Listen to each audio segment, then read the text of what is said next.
So what's up everyone, and welcome to another Warframe video. So this video is part 2 in our series on weapon basics for new players. Now if you recall, part 1 we covered the status effects and how they can affect the damage capabilities of a weapon. So in this video I would like to cover what is typically done in the first part, which is to go over the basic damage capabilities of a weapon, and by that I mean the basic physical damage and the basic elemental damage. So of course the base damage statistics are the fundamental damage capabilities of any weapon in its bare state. And in fact, for many new players, it's the most obvious values that you could use to judge a weapon's capability. So many new players will often only look at the base damage stats to determine whether they want to use that weapon or not. However, it's not quite that simple, because although the base damage stats are important to understand the bare capabilities of a weapon, it's also more important to understand the potential capabilities of a weapon when upgraded. And as many veteran players will tell you, it's often the upgrades through the mods that are almost more important than the actual weapon itself. If you take any weapon and mod it properly, you could get a fairly decent weapon out of it, including the Mark I Bratton. So of course, not only is the base damage capabilities important for how the weapon works when it's in its bare state, these damage values need to be understood so that you could understand how you can mod the weapon to a proper level and get the optimum performance out of it in its ultimate form. Also, the type of damage is important to understanding what sort of enemy a certain weapon is optimized for, and knowing such information is quite useful when you start using that weapon for certain battles. Finally, the type of damage as well as the degree of damage will help determine what sort of status effects you can get and the degree of effectiveness any status effect will have when it is triggered. So in this video, we'll cover the various base damage types, both physical and elemental, and go over the types of enemies each damage may be optimized for or difficult for. We'll also go over the way these damage values can affect upgrading of these specific weapons and what you can expect out of a certain weapon just by looking at its damage values. And so anyway, Limbo will help me out with this video, and we may also get some appearances by other frames such as Mag and a few other frames. Okay, so let's start going. Okay, so as we went over in part 1 of the series, the basic damages fall into two categories. One is physical damage and the other is elemental damage. In the physical damage, there are 3 types of damage: impact, puncture, and slash, while in the elemental damage, there is heat, cold, electricity, and toxin. Now there are also the combined damage, but that I will leave to a future episode, and for today I would like to focus on these basic damage types. Now, as far as the name is concerned, the types of damage can reflect the type of weapon that you may use. Staff weapons, hammers, and such might have impact damage, whereas spears and pointy type of weapons might have puncture, whereas bladed weapons often have slash. Oftentimes elemental damage comes in things like flamethrowers, iced weapons, beamed weapons, electrical weapons, as well as infested weapons, which are often toxin based. So as far as the type of weapon you may have one or a combination of these types of damages in any particular weapon. Now one should note that regardless of these various types of damages, the basic characteristic of each damage is exactly the same. So let's say you have 100 impact, 100 puncture, 100 slash, then in fact all 3 basically give the same type of damage. One damage isn't more than another just because it has a different name. So this is similar also for the elemental damage. So if you have a certain value of damage associated with any one of these damage types, then that damage will basically give the same type of damage to the weapon. And it's regardless of any name that or classification that you have. So the question, of course, will come up: why do you have different classifications of damage type? So there are two basic reasons for having different classifications of damage types.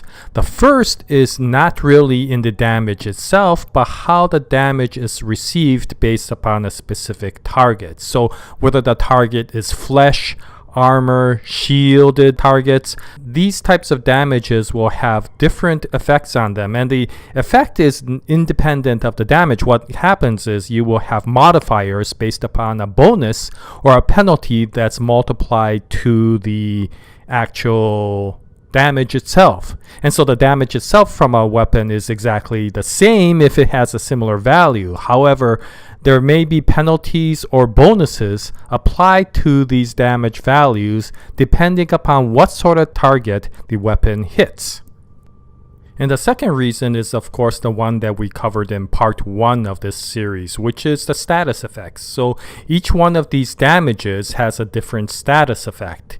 And the classification is separated such that the status effect can be applied and differentiated depending upon which sort of damage you have. So these are the two basic reasons why you have so many different classifications of damage types on any given weapon. Now, the basic calculation for understanding the inflicted damage on any target can be determined or thought of as the base damage times the damage modifier. So the damage modifier is basically the penalties or the bonuses that you give to any base damage based upon what sort of target is being hit. Now, this is a very, very basic rough equation, and it's not even the most accurate equation. The true calculation of the inflicted damage is much more complex. It includes the actual modifier due to the target's armor count, of course, the number of shots that are occurring in your weapons, such as for a shotgun, it's different than it is for a rifle, and all the other calculations that may come in. However, for a basic rough understanding of how the weapon will work against any faction of enemies, this calculation is probably going to be reasonable.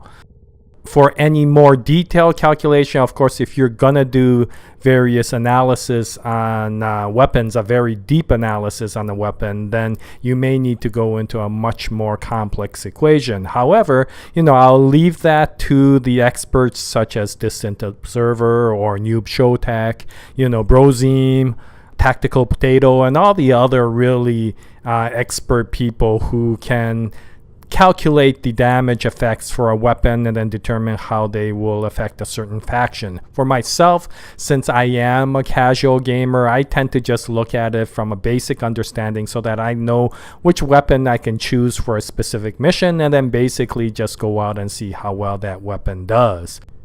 And since this is a beginner's guide, I figure a very simple equation will be the most adequate for getting to best understand how weapons work in a very simple sort of way. Okay, so as mentioned, these damage modifiers are the bonuses or penalties that are given to any base damage of any given weapon based upon the type of classification of targets they're hitting. And roughly they can be classified into 3 different categories, which are flesh, armor, or shields. Now there are others such as robotic, but those are the 3 basic categories that they fall into, and depending upon the faction you have different classifications, which I will go over now. So for the Grineer, since they don't have any shields, as you know, then the classifications fall into three categories. Flesh, which is of course their main body, ferrite armor, and alloy armor. Now there are some very niche classifications such as machinery, which falls for rollers only. However, these three are the basic general categories for the Grineer. So as you can see, I labeled the penalty modifiers in red color and the bonus modifiers in green color. And from the first glance, what you can see are a couple of things. First of all, you notice that puncture works really well against armor, and you've heard that many times before. And what that really means is that they have a very large bonus modifier. Now, it works especially good for ferrite armor, which is what the standard Grineer soldiers have. It doesn't work as well for the alloy armor, but you still do get a bonus from that. And alloy armor is used by the higher level Grineers, such as bombards and some of the specific types of Grineer elite soldiers, such as Commander Vor, for example. It's also the armor that's used by the Stalker. Now, on the other hand, you notice that although Slash works really well on flesh, which basically means that if you can strip all the armor off of a soldier, then it works really well on the enemy.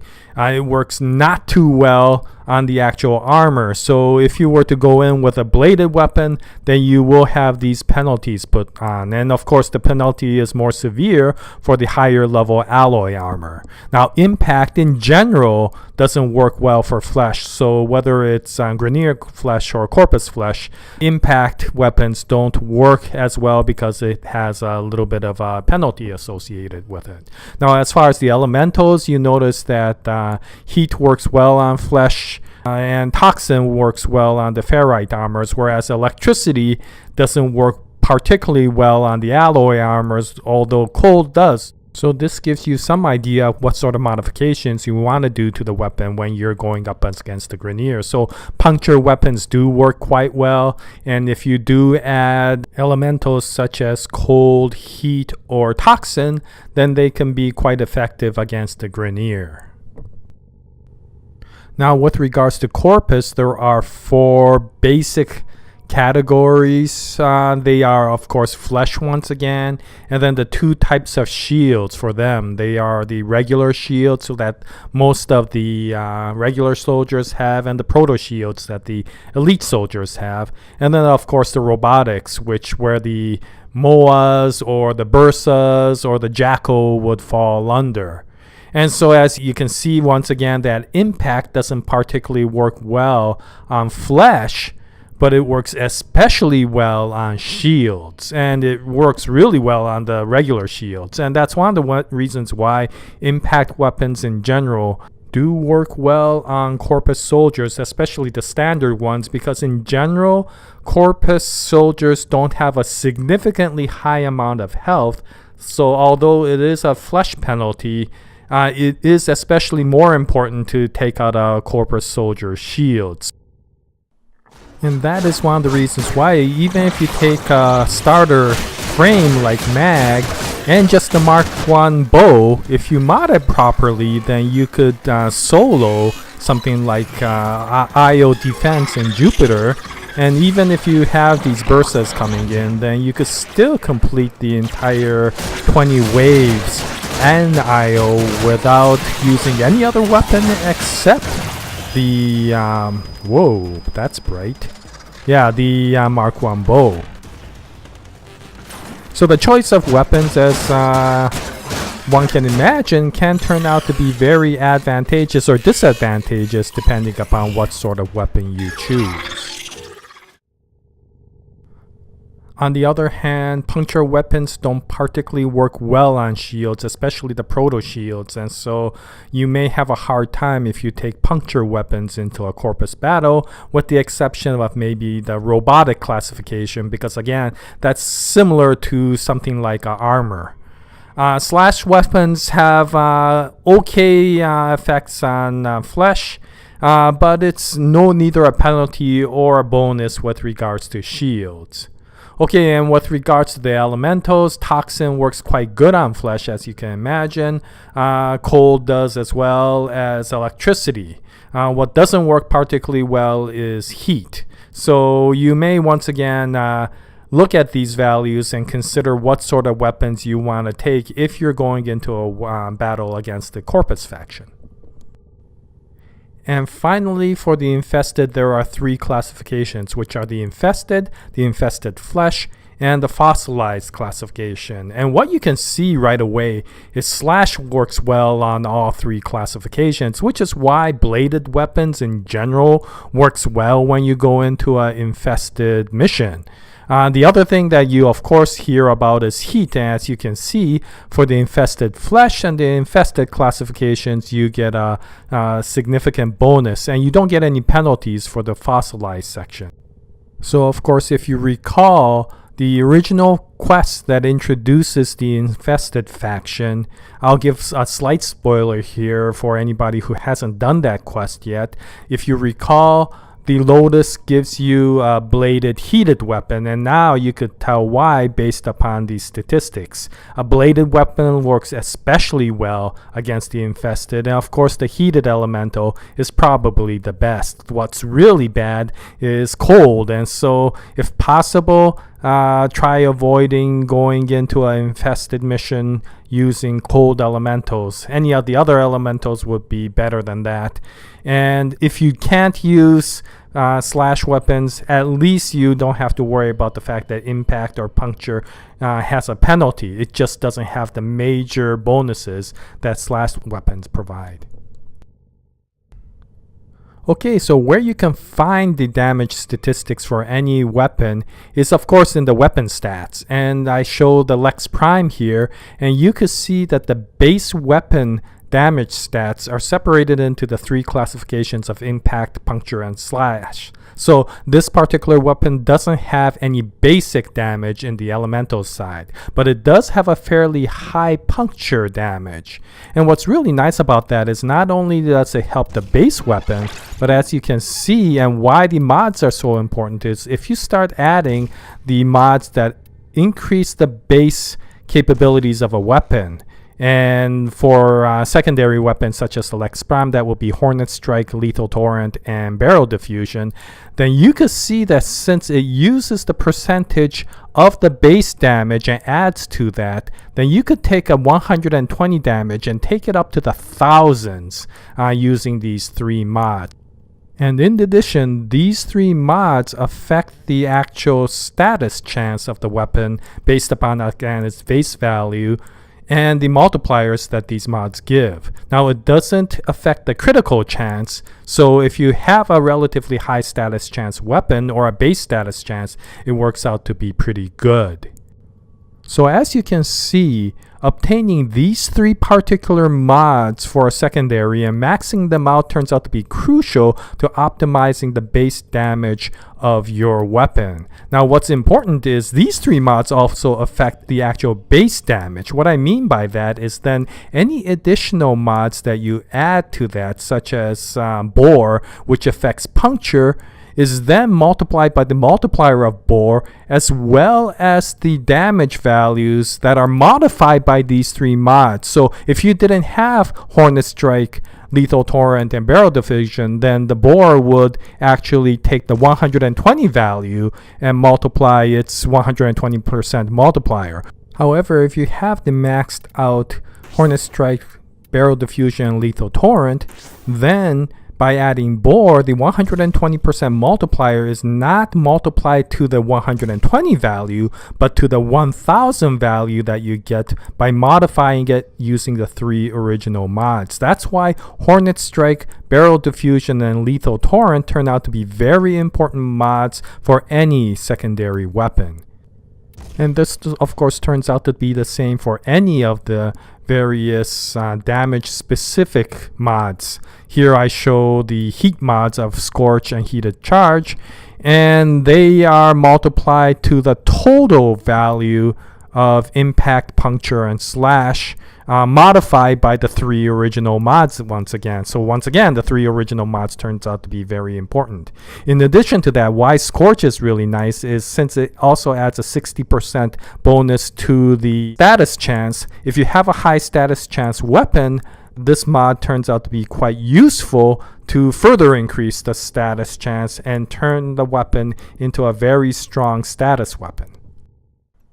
Okay, so now if we compare the Lex Prime with another secondary, the Akvasto, then if you notice the base damage stats, although it's focused on slash, which is quite nice, is quite a bit lower than that of the Lex Prime. So if you notice, the 25 value of slash, which is the largest value you see here, is quite a bit lower than the 120. And the interesting thing about that is now I could still take these maxed out mods and put them on, and since it multiplies to the original base damage that you have in the inherent weapon, then even if I do add the maxed out mods here, it's significantly lower than that of the Lex Prime. And that of course goes to the damage specific mods such as Maim, which is a slash based mod, or if I was to add Heated Charge and eventually the Scorch again, then you would notice that it's also being affected by the base damage of the weapon. So since the base damage of the inherent weapon is lower than that of the Lex Prime, even if you use exactly the same, let me just get the Scorch. Yeah, the same mods that you add on, you notice that the overall damage is quite a bit less. In addition to that, even though Scorch is a status chance modifier, since the original base status chance of the Akvasto is very small, the multiplier that you multiply to that small value gives you only a slight modification or increase. So in this case, since the Akvasto's inherent value of the status chance is not that big, you don't get a significant increase even if you add a max Scorch to it.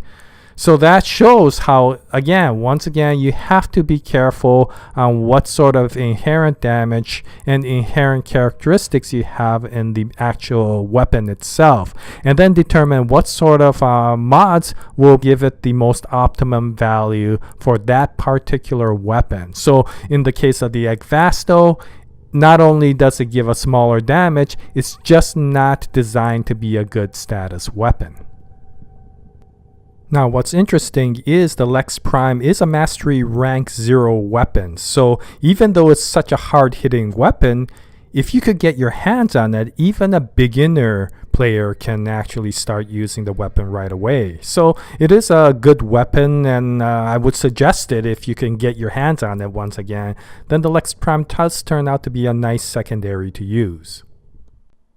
Okay, so as you can imagine, aside from Hornet Strike, Barrel Diffusion, and Lethal Torrent for the secondaries, there are the similar sorts of base modification mods for primaries and melees as well. So for the primaries, they are Serration and Split Chamber. And for melee, it's either Pressure Point or Primed Pressure Point. You can't use both, but you can use one of these. And if you can get your hands on the Primed Pressure Point, then I would suggest to do so, because of course it's just a souped up version of Pressure Point. Now, Prime Pressure Point is a difficult mod to get. You either have to go to the Void Trader and have enough ducats and credits to be able to purchase it, or you have to be able to get it from the trade channel. And if you get it from the trade channel, it's difficult in two ways. First of all, most sellers will require a decent amount of platinum to sell the Prime Pressure Point.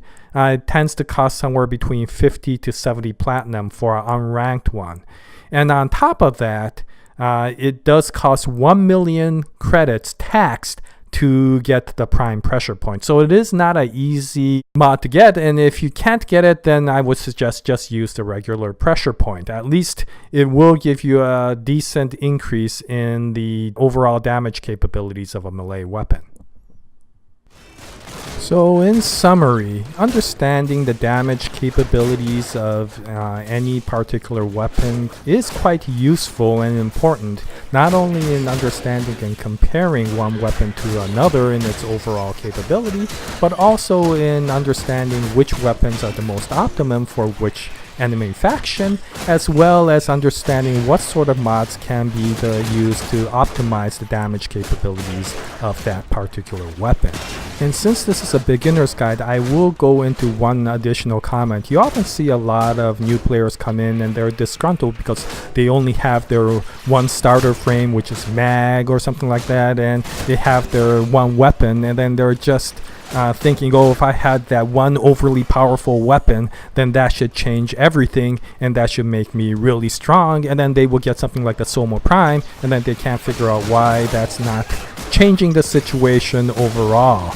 And so instead of worrying too much about getting the most optimum weapon out there, I want the Cyanoid Similar or the Tonkor or the Euphoma Prime, start understanding what the characteristics of any particular weapon is, and if you can start understanding that, understanding what sort of mods are important, and then start working on them, that will actually benefit you far more than singly worrying about getting the most optimum frame out there or the most optimum weapon out there, and just thinking that getting your hands on that particular weapon by itself will change everything. And in fact, of course, if you understand the damage capabilities of a weapon and then get the mods and optimize the weapon for using those mods, then you could take a starter frame like mag and a starter weapon like the Mark 1 bow, and again solo and clear out all 20 waves of a defense mission on Jupiter, which is an intermediate mission, not a beginner mission. So again, understanding the damage capabilities of a weapon is quite important, and it's far more actually useful than trying to worry about just getting the most bestest weapon that's out there. Anyway, so I hope you found this video to be useful. I'll try to continue on with my series in weapon basics for beginner players. I apologize again, these take a lot longer than some of the other videos because they're not as easy to make. And so I don't know when I'll be able to bring out part 3. I'll try to bring it out as soon as possible. And I thank you for your patience. It's always a pleasure to make these videos for you, and we'll continue on with more Warframe videos in the future. And until the next video, we wish you all the best with your Warframe gaming, and as always, JAYA nice day everyone.